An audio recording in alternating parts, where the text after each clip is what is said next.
हरे कृष्णा, राधे राधे। वैशाख यानी मधुसूदन मास में भगवान विष्णु की पूजा करने का विशेष महत्व है। वैशाख मास को माधव मास के नाम से भी जाना जाता है। माधव श्री कृष्ण का ही एक नाम है।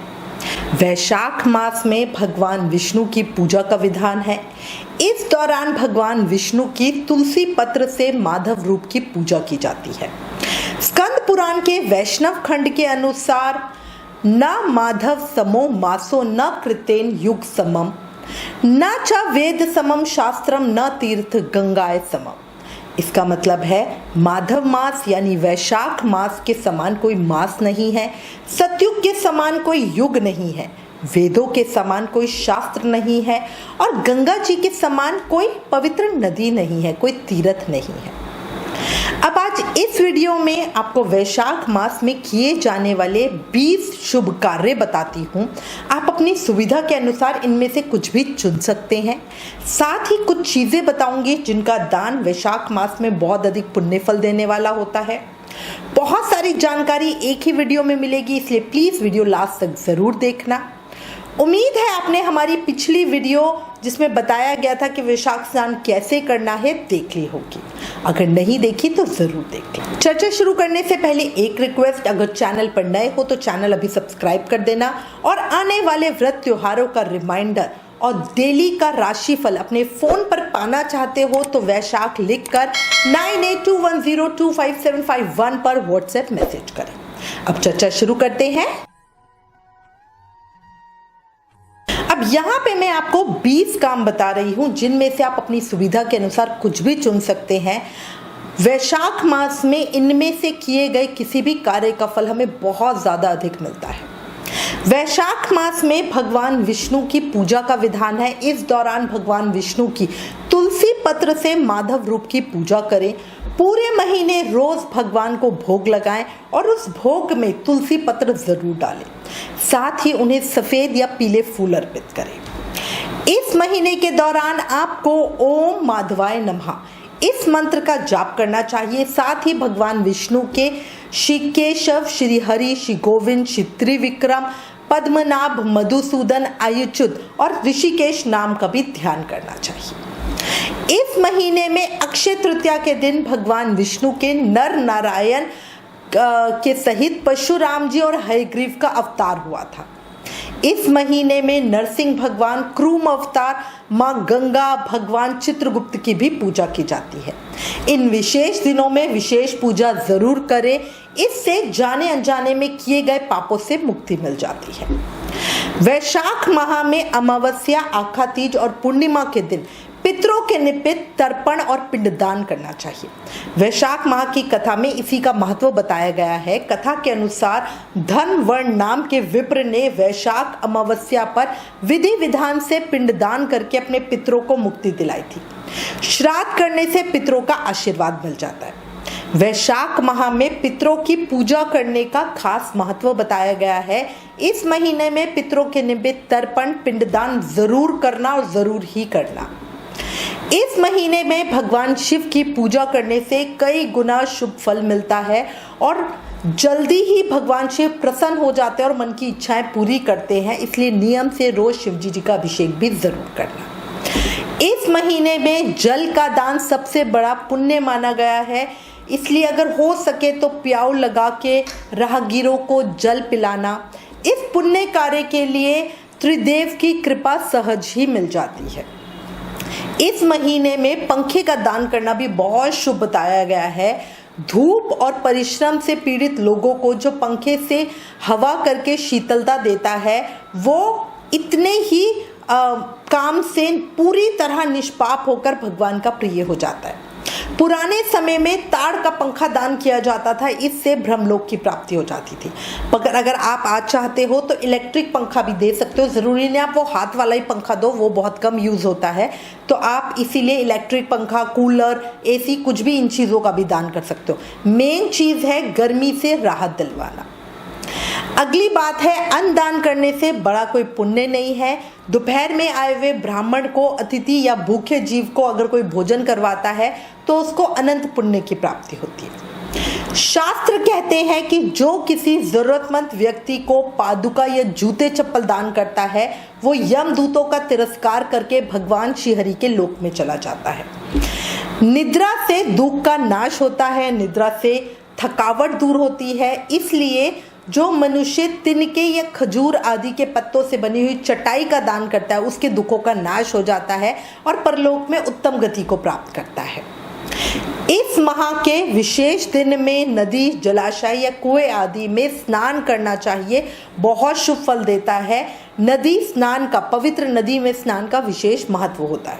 इस माह में सूर्य देव को अर्घ्य देकर बहते हुए जल में तिल प्रवाहित करना चाहिए। इस महीने में काल सर्प दोष से मुक्ति पाने के लिए भी अमावस्या तिथि पर ज्योतिष उपाय किया जाता है। अमावस्या के दिन पीपल के पेड़ पर सुबह जल चढ़ाना चाहिए और संध्या के समय दीपक जलाना चाहिए। बस ये ध्यान रखना, कभी भी पीपल की पूजा रविवार के दिन नहीं करनी चाहिए, ठीक है। तो चाहे रविवार को कोई बड़ा दिन ही पड़े बट उस दिन पीपल की पूजा नहीं होगी। अगर मान लीजिए कभी ऐसा संयोग बनता है कि अमावस्या तिथि रविवार के दिन पड़ रही है तो भी हम रविवार को पीपल की पूजा नहीं करेंगे। दक्षिण भारत में वैशाख अमावस्या पर शनि जयंती बनाई जाती है, इसलिए शनि देव को तिल, तेल और पुष्प आदि चढ़ाकर उनका पूजन करना भी बड़ा फलकारी माना गया है। सभी तरह के संकटों से मुक्ति के लिए वैशाख मास कथा को सुने और गीता का पाठ करें। वैशाख मास में तेल लगाना, तली भुनी चीजों को खाना, दिन में सोना, कांसे के पात्र में भोजन करना, पलंग या खाट पर सोना, घर में नहाना, निषिद्ध पदार्थों को खाना, 2 बार भोजन करना और रात में खाना खाना, ये 8 बातों को त्याग देना चाहिए। वैशाख मास की कथा के साथ वैशाख की कहानी भी रोज सुने। रोज भजन कीर्तन करके श्री कृष्ण को बड़ी आसानी से, सरलता से, सुगमता से प्रसन्न कर ले। इस महीने में दान का महत्व बहुत ज़्यादा बढ़ जाता है। कहते हैं कि अगर आपने पूरे वर्ष कोई भी दान नहीं किया तो इस महीने में करके पूरे वर्ष के दान का फल आप प्राप्त कर सकते हैं। वैशाख की दोनों एकादशियों में व्रत रखना बहुत ज़्यादा महत्वपूर्ण कहा गया है और बहुत अधिक पुण्य देने वाला भी बताया गया है। वैसे अगर आप एकादशी का व्रत नहीं करते हो तो कम से कम वैशाख मास की दोनों एकादशियों का व्रत तो जरूर ही कर लेना। लास्ट है, इस महीने में गंगा माता की उपासना करना भी बहुत फलकारी होता है। तो अगर मौका मिले तो कम से कम 1 या 3 बार गंगा जी में स्नान जरूर करें और गंगा जी की पूजा जरूर करें। अब ये तो हो गई नियमों की बात। अब बात करते हैं दान की। इस महीने में दान का महत्व कई गुना ज़्यादा बढ़ जाता है। कहते हैं कि अगर आपने पूरे साल में कोई भी दान नहीं किया तो इस महीने में दान करके पूरे साल किए दान का फल आप प्राप्त कर सकते हैं। तो इसीलिए आज मैं आपको बता रही हूँ 25 महत्वपूर्ण चीज़ों का दान, जिनमें से आप अपनी यथाशक्ति के अनुसार दान कर सकते हैं। कौन कौन सी ये चीज़ें हैं? पहली है पंचधान। पंचधान अनाज में आता है गेहूं, जौ, मूंग, धान और तिल। दूसरा है पंचमेवा। पंचमेवा में आता है काजू, बादाम, किशमिश, छुआरा और खोपरकिट मतलब नारियल। तीसरा है श्रृंगार का सामान। इसमें मुख्य जो चीजें होती हैं वो होती है शीशा, कंगा, तिलक आदि। अगली चीज है सीधा मतलब जो सूखा सामान होता है। इसमें घी, आटा, नमक, गुड़, तेल, शक्कर आता है। अगली चीज है वस्त्रदान। वस्त्रदान में आप कुछ भी कर सकते हो, कुर्ता पजामा, धोती वगैरह जो भी आप करना चाहो। अगली चीज है पंखा। पंखा हाथ का पंखा, इलेक्ट्रिक पंखा, एसी, कूलर कुछ भी दे सकते हैं। अगली चीज है सत्तू। सत्तू, ककड़ी और खरबूजा, ये जो ठंडक देने वाली चीजें हैं।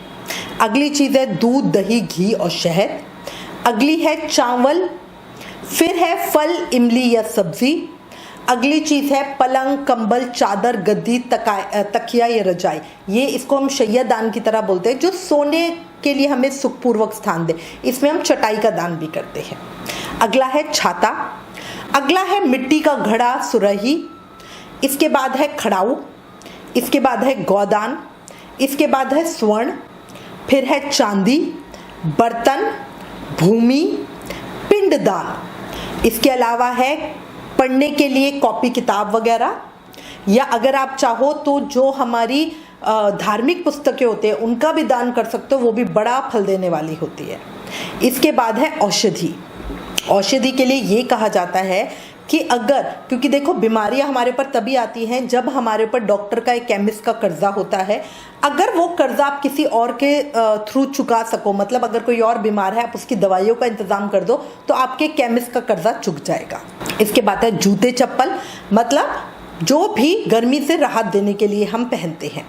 इसके बाद है टोपी या साफा, सर को ढकने के लिए, क्योंकि सूरज बहुत तेज होता है। और लास्ट में आता है दीपदान। दीपदान हमेशा अच्छा होता है। वैशाख में आप आकाश दीपदान का नियम ले सकते हैं।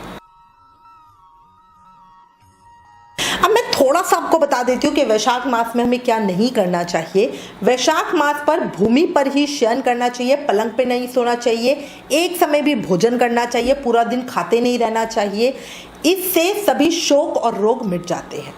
वैशाख मास में नया तेल नहीं लगाना चाहिए। इस महीने में तेल और तली भुनी चीज़ों से परहेज करना चाहिए। अच्छा, बेल खा सकते हैं, बेल बड़ा ठंडक देती है हमें। इस महीने में मांसाहार, शराब और जो भी नशे वाली चीज़ें होती हैं उनसे दूर रहना चाहिए। वैशाख के महीने में शरीर पर तेल मालिश नहीं करवानी चाहिए। आयुर्वेद में भी बताया गया है, बड़ा हानि देता है। अच्छा, इसके अलावा दिन में नहीं सोना चाहिए। कांसे के बर्तन में खाना नहीं खाना चाहिए। रात में खाना नहीं खाना चाहिए और पलंग पे नहीं सोना चाहिए। स्त्री संग नहीं करना चाहिए। बाहर का या कोई भी तामसिक भोजन नहीं करना चाहिए। इसी के साथ मैं उम्मीद करती हूँ इस वीडियो में दी गई जानकारी आपके लिए उपयोगी होगी। इससे रिलेटेड अगर आपके पास कोई भी कमेंट्स या सजेशन है तो प्लीज़ हमें लिखें। ज्ञान बांटने से बढ़ता है, इसलिए इस वीडियो को ज़्यादा से ज़्यादा शेयर करें। Please like, share and subscribe. Thank you. जय श्री राधा कृष्ण।